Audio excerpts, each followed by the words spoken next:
Hello everyone and welcome back to the OG RAV4 channel. This video is very special because, as I believe I mentioned in my last video, as you know, now I'm settled in Virginia. My 97 Toyota Camry is back from the THECARCARENUT shop, which is in Chicago. Some of you may recognize that name, THECARCARENUT, and Ahmed, who is the owner of the shop, has a massive YouTube channel of the same name, the THECARCARENUT YouTube channel. I'll leave a description on the link below so that you guys can check him out. Arguably, at least in my opinion, he's probably the best, most experienced, most reliable, most honest mechanic, Toyota and Lexus mechanic in the online world today. At least one that has a huge platform on YouTube. He has about 1.5 million subscribers. So when I was making the move from California to here, Virginia, we were going to have to stop in the Chicago area anyway to rest. My wife has family there, so I decided, my Camry has some problems that I want addressed, and they're somewhat serious. So I'm like, why not take this chance to just drop off my car there to have it seen and fixed by a mechanic who is second to none. And I did just that. He was there for a little while, I believe about 2 months. Obviously, he's extremely busy. His shop is known around the country, so a lot of people like me drive from really far to have their car fixed. I have my car back. So in this video, I want to walk you through, basically show you a little short clips of what it was like when I picked it up. And then I want to do a little walk around, a more official walk around of the car, and walk you through toward the end of the video of how much each item that he worked on, things that he replaced, how much all that cost, and give you the grand total at the end. Now, a disclaimer, I must apologize. You'll notice that the first half of the video, the quality of the filming is quite bad. It's not great. And the reason why, I don't know, I was just so excited as I was pulling up to pick up my car that rather than filming with my phone on a 16:9 ratio like you normally would like this, I forgot to change it and I just kept filming with this ratio instead, which is not great unless you're doing YouTube shorts, TikTok, Instagram, things like that. For some reason, I just didn't remember to swap it, so I apologize. You'll notice that the first half of the video when I'm walking you through and when I'm just outside of his shop are like that, but about halfway it gets better. The quality does get better, so please just bear with me. I hope you do enjoy it. It was a very special occasion for me. Now my car runs great, and I'm gonna go into describing how all that works. Well, now that we got all that out of the way, let's go ahead and jump straight to the video.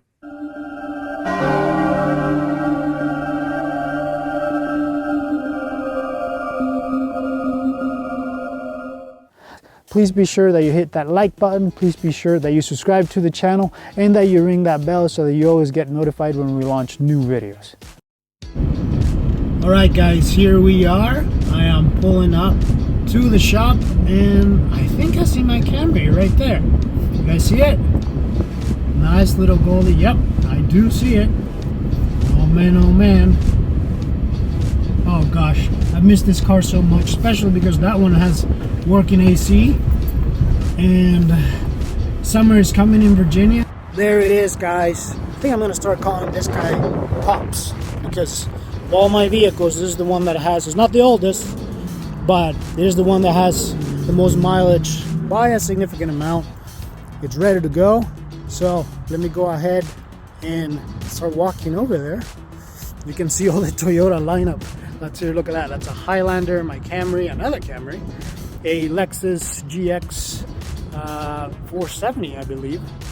Oh, the one that everybody loves, the 4Runner. You got a Lexus LS 460, a couple of them actually. And look, you actually have a newer version of my Toyota Camry. This is a 2000, 2001. You got a, I think that's Ahmed's Tundra actually over there. That looks nice. All right, let's go inside. All right, guys, well, unfortunately, due to potentially, legal reasons, I'm not able to get Ahmed in front of the camera. that requires other arrangements, and I understand. You know, he runs a business, so he has to protect himself. So I wanted to just kind of give you a walkthrough. Look at that engine bay. Look at how much prettier it looks. There's a lot of shiny, brand new black. Oh my gosh, did they replace so many hoses? You can see radiator hose there. You can see the lower radiator hose here. They changed the radiator itself. You can tell. Apparently, Toyota doesn't make these OEM anymore. So you have to go with the Denso brand, which is a really respectable brand. You can tell that there's all sorts of hoses there. One of the biggest beasts about this job was that they had to replace the heater core, and you can kind of see there are some hoses right there. Those two back there, those go into the heater core. Long story short, what had happened shortly after I bought it is that I tried to change the heater core, which in this car luckily sits right behind that area that you see right there, and you can access it by removing the material right from there. It has a plastic cover and it sits behind there. You don't have to go through the entire mess of taking apart the entire dash to replace it. Well, I nicked one of the pipes, so the shop, to save money, the shop that was doing the job, they put a giant industrial sort of hose on there, and you can see that I nicked it because you can see all the coolant stains over there. By the way, I really need to have this car detailed. Anyway, as they were trying to take care of that problem, what was happening is that some heat was escaping from that area into my feet when I had the heater on, and it was really cooking my feet. It wasn't comfortable to drive like that. So the story behind this is Ahmed and his team had a really hard time finding the heater core part, which comes with the pipes, in the US. There was only one dealer in the entire country who had said parts, and they were in Albuquerque, New Mexico, and they refused.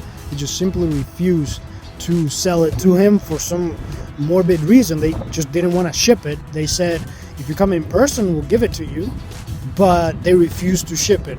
He even reached out to his contacts in Japan to see if they would have one, but because obviously those are right-hand drive, they're a little bit differently.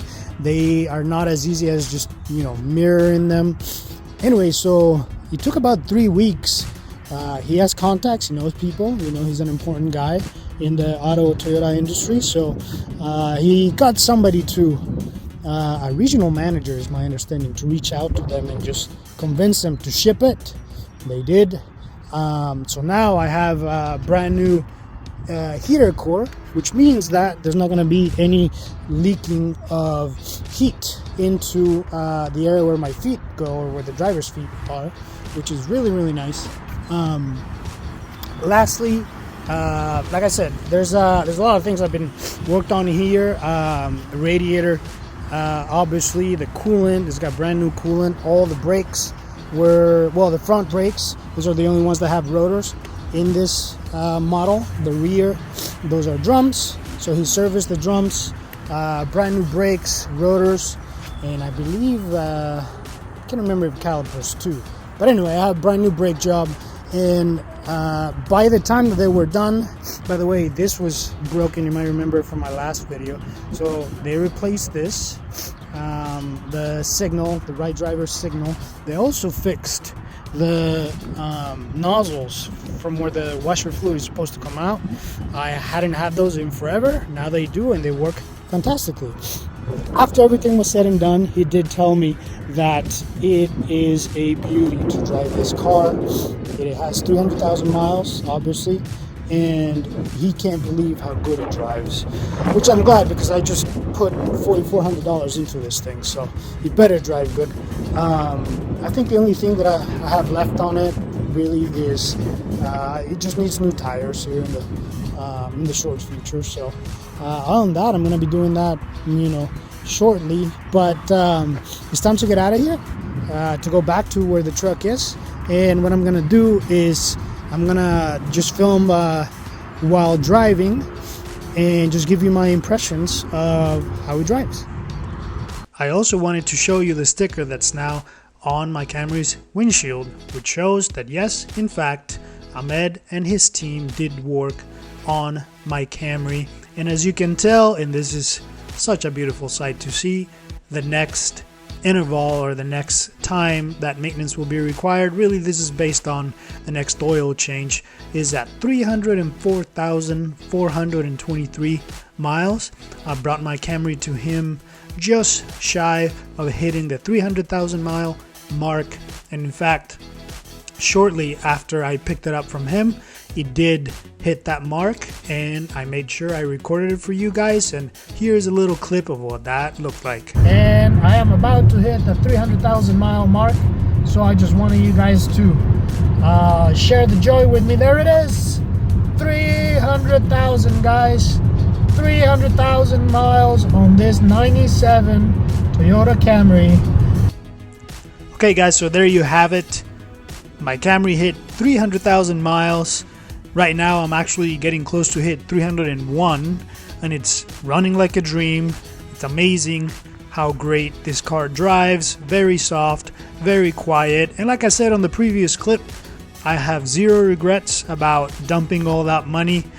Trust me, it wasn't easy. In fact, I had to have a pretty thorough conversation with Ahmed about, is it really worth it? And everybody that's watching this video would probably agree that this car is not worth that. You know, it might be worth $3,000 to $4,000, you know, in that vicinity, but most people might actually opt out into fixing all that. Maybe they would just live with those conditions or altogether buy a new car. And trust me, I had that idea. I had this conversation with Ahmed, with my wife. You know, maybe it's just smarter to get something new. So as I spoke with him and I give him some background about the story of how I acquired this car, he told me, look, consider this. You bought this car for $50. Like I said on another video before, I did buy it for $50. I had to put about $3,500 into it to make it, you know, drivable again, and that was 6 years ago exactly.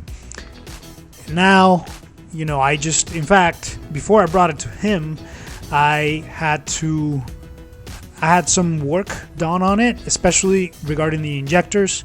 The injectors were bad. At least one of them was bad.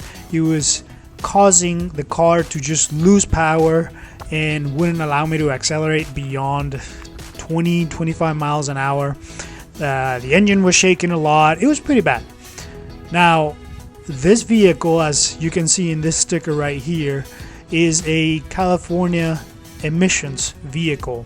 What that means, especially if there's any of you watching that is not in the States, vehicles that are manufactured to be sold and driven in California have stricter emission standards, because, you know, California is always the odd duck and they always want to charge you more. So the oxygen sensors and injectors that you have to use that go in this vehicle are a little bit different to comply with those emission regulations. The problem with that is that when you go to change those parts, when they go bad, they are way more expensive, and in this case the injectors, I believe each injector was, I think, like a 1,000, or each injector was $258 an injector, and I have 4. So just the injectors alone cost me over $1,000. That's not counting labor, which is an extra 2 hours. So just in injectors alone, I had to put about $1,300 just on that. Then let me just walk you down the list so that you know what the total came up to. The other thing that I had to have worked on is the entire radiator had to be replaced, all the hoses, the transmission cooler hose, and the heater hose. All of that, and that's why in the engine bay, you know, on the little clip that you saw earlier, you see that a bunch of that is brand new. including the radiator, because it was leaking from everywhere. A lot of the clamps were worn. They weren't even the right clamps. Some of the hoses were just not even the right size. And regarding the heater core, not only did he have to replace the hoses, but he also had to replace the heater core itself. The other things that had to be replaced, let's see. So just that radiator work, hoses, heater core, etc., that was $1,312. My gosh, it just hurts to look at this. He had to replace the brakes. He needed a complete brake job. So the front rotors, the pads, and the shims. And then he also had to adjust and clean the rear brakes, which are drums. And then he had to obviously change the brake fluid because they tested it and it was very acidic. So between that was over $600 for a brake job. They had to replace the valve cover gasket and the distributor block off plug. He has a plug that's on the side of the distributor, and he said that was leaking profusely. So they replaced that to include the PC valves, some seals that go with it. They replaced the sway bars, the bushings, both front and rears. Those were completely gone. They did an oil change and filter, and he actually replaced the nozzles where the washer fluid comes out, because I had been without those through the years, and driving in the middle of the winter without those, oh man, it's actually very dangerous. I never really appreciated how important it is for you to have usable washer fluid nozzles, especially when we try to drive in the mud cross country. So all that, the grand total was $4,378. My gosh, yes, it was an insane amount of money. And guys, yes, it did hurt very much when I did pay him. But trust me, the fact that this was done at the THECARCARENUT, that Ahmed personally worked on this car, I 100% trust him and the people that work for him. He's an honest man. He's a very, very knowledgeable man. And just that story about getting the heater core goes to show how important he actually is and how well known he is in the Toyota and Lexus community in the country and even abroad. Heck, he's got contacts in Japan that know him very well. So it hurt that I had to pay that. I'm not gonna lie, it's a lot of money. The car, yeah, probably not worth that. But you know, when it came time to making a decision, as I mentioned before, it was either this or if I went, you know, I've always wanted a Lexus. If I went and found a Lexus somewhere, or any other car for that matter, I would have to spend anywhere between 10 to 15 grand. And then on top of that, it would probably need maintenance, right? So financially it makes no sense, right? To just buy another car. I'm never buying new. That's not my thing. In that car, you know, even if it's a Lexus or a Toyota, just because of age, it would have needed maintenance, right? So on top of what I would have paid for buying the car, I would have had to pay to have certain things fixed. So it really didn't make any sense. This made much more sense. You know, the options weren't really wise. And even though it's old, I still think it looks good. And most importantly, it drives heavenly, very quiet, as comfortable as a car from this generation and this type of vehicle can be. Plus, I've always wanted to meet Ahmed and be at the shop itself. So this was a dream come true, and I have no regrets about how much money I had to put into this car. So I hope that you enjoy the video. I know it's a lot of me talking. I apologize for that, but please, if you haven't, make sure that you subscribe and follow the channel, and that you ring the bell to receive notifications so that you always know when we upload another video to the channel. All right, so with that said, I hope you guys have a great day, and we'll see you on the next one.